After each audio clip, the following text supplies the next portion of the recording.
Hello, I'm at the Life Science Centre in Newcastle upon Tyne. Today I am taking a coach down to Manchester with National Express. A timetable of around about 3 hours and 40 minutes.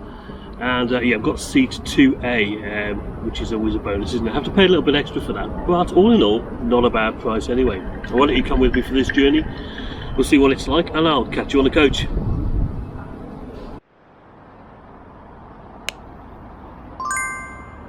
Okay, well, Newcastle Coach Station is located amongst a few nightclubs and fast food outlets about 5 minutes walk from the railway station. It's a bit like a mini Manchester Coach Station really, without actually being open. Now this is a shame because, as you can see, it's not a bad looking building and it's got a fairly modern appearance, but it's all locked up, and according to the driver of our coach, had been for a number of months prior to my visit in July 2023. Now, National Express have obviously spent some money on it in the past, and looking through the window there's a ticket and information desk, probably some toilets too, and a decent sized waiting room. But as it stands, well, anyone catching a coach from here just has to wait outside. Anyway, our coach did turn up with about 20 minutes to go before departure. A BM69 KPG, a 4-year-old Volvo B11RT Kitano Levant 3. Now this coach was advertised in Uber bookings, which I didn't know about, to be honest. I might have to try that sometime. And is it cheaper than booking direct? I doubt it, but if you've done it, please let me know of your experience in the comments below. You have to Manchester, so all booked in. Thank you very much. We were queued up to board, and the driver was a very friendly chap, having a chat with a few passengers, and everyone was in a good mood really, and that's what you need, isn't it? The first impressions are as much about customer service as the coach, in my opinion. And note the reserve signs on the applicable seats, all sorted out prior to boarding, and this is something that National Express do really well. Here's mine, seat 2A, the best on the coach. There were only about 15 passengers on board at the start of the journey. We left on time with the standard National Express safety announcements being played as we passed the Purple Boulevard nightclub on our left, where, according to the poster, you can experience a night out like no other. I bet they've had a few there in the past. We crossed the Tyne on the Red Hugh Bridge, which you will have seen from afar on my previous video of the Tyne Valley Line, and with views to the King Edward VII Bridge and beyond. Well, unlike the train though, after about 7 minutes we hit our first queue of traffic. If you're interested, you can just about make out the famous Angel of the North statue to the left here in the distance.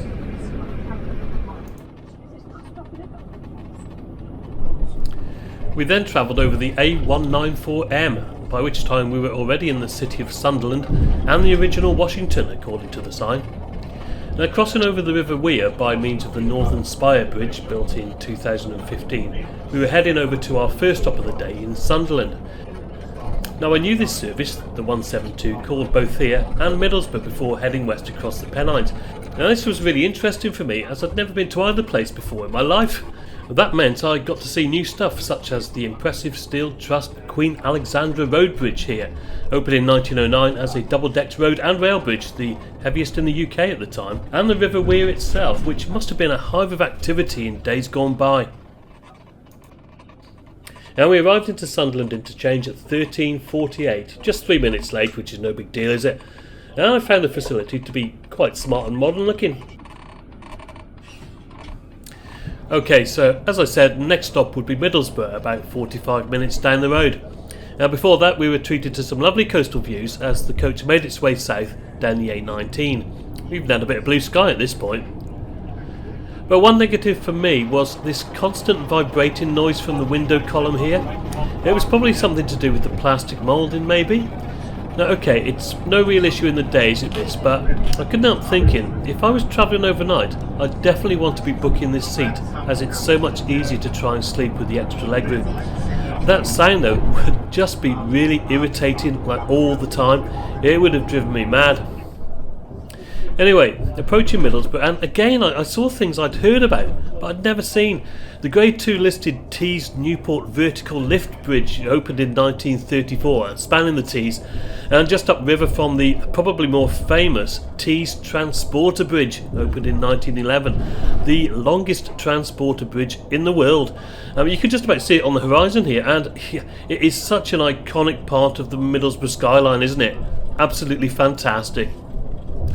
We arrived into Middlesbrough bus station, upper level, at 14:32, just 2 minutes late. I noticed a sign behind the driver at this point regarding tips. I hadn't seen this before. Maybe I probably just never noticed it, but yeah, I didn't realise it was a thing. I've never seen anyone tip the driver, but I guess if you feel the need, then it must be okay with National Express. Our driver for the last hour and a bit left us at this point, and the other guy who'd been sitting in the crew seat took over. Okay, so the unrivaled and semi-famous by now National Express Seat 2A. Now I've sat in this seat before, and if it's available when booking, it is definitely worth paying the extra to reserve it. And you can see why, can't you? Look at the legroom created by there being just one seat in front of the adjacent seat to you, Seat 2B. And the floor, you will also notice, was clean and tidy. Now, I'm not going to talk much about the seat itself, as I've done it many times before on my other National Express videos. And yeah, so this was all very standard stuff really. All I would say is the whole area was clean, tidy, and everything worked, including the integrated reading lights above your head, the air vents, and double USB sockets located between the seats here on this row. Luggage storage was again fairly standard, running the length of the coach on both sides. We were just joining the A1M now at junction 49. I checked the Wi-Fi, which unfortunately didn't work on this occasion, but the weather was getting better and there was plenty to see on this route. All in all, I was feeling pretty good really. We continued south, skirting around Leeds, and I was just thinking about how good the traffic could be when, we hit our first queue, down to one lane due to roadworks. Time to have a quick look at the toilet situation, I thought. Okay, so standard National Express toilet, right at the back, a sliding door to enter, and a nice clean mirror here. Plenty of water in the tap, and the soap dispenser, manual, actually dispensed soap.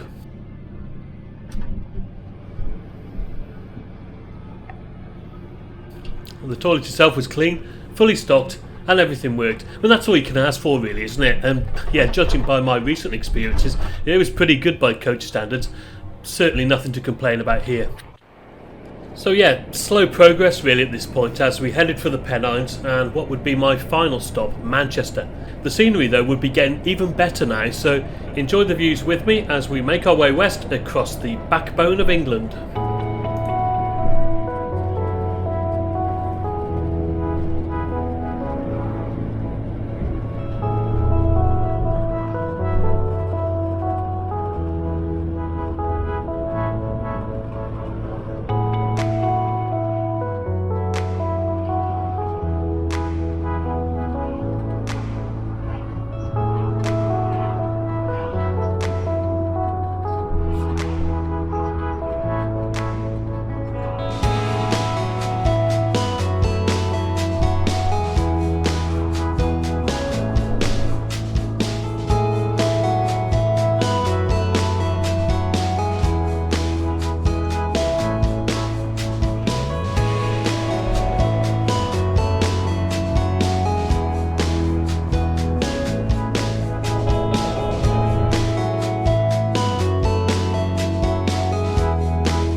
We were due into Manchester Coach Station at 16:55, and then the coach would carry on to Manchester Airport, arriving at 17:40. But a further lane closure on the M62 up on Saddleworth Moor meant that we were running about 20 minutes late at this point as we crawled through the busy Manchester city centre streets. But as always with coach travel, avoid these potentially stressful situations by making sure you've got plenty of time for any onward travel you may have. We arrived into Manchester Coach Station at 17:15 in the end, so 20 minutes later, not too bad really, was it? The price I paid for this 3 hour and 40 minute journey was just £6.70, plus £2.50 to reserve the seat. So £9.20 total adult fare. Another coach travel bargain, I hope you'll agree.